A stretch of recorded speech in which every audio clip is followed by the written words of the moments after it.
பேச்சு வழக்கு எழுத்து வழக்கு பார்க்கலாம்.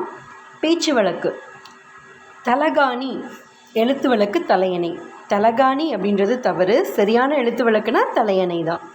வேர்வை பேச்சு வழக்கு வியர்வை எழுத்து வழக்கு. ஊடு பேச்சு வழக்கு வீடு எழுத்து வழக்கு.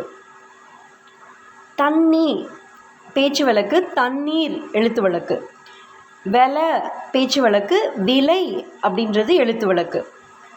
விளக்கு அப்படின்றது பேச்சு வழக்கு விளக்கு அப்படின்றது எழுத்து வழக்கு. கோர்த்து அப்படின்றது பேச்சு வழக்கு கோத்து அப்படின்றது தான் கரெக்டு. இரு வராது, ஓகேவா? கோத்து அப்படின்றது தான் எழுத்து வழக்கு. சுவற்றில் அப்படின்றது பேச்சு வழக்கு சுவரில் அப்படின்றது எழுத்து வழக்கு. சுவரில் தான் கரெக்டு. நாட்கள் அப்படின்றது பேச்சு வழக்கு நாள்கள் அப்படின்றது தான் எழுத்து வழக்கு. நாள்கள் அப்படின்றது தான் கரெக்டு. பதட்டம் அப்படின்றது பேச்சு வழக்கு பதற்றம் வந்துச்சுன்னா தான் கரெக்டு எழுத்து வழக்கு, ஓகேவா?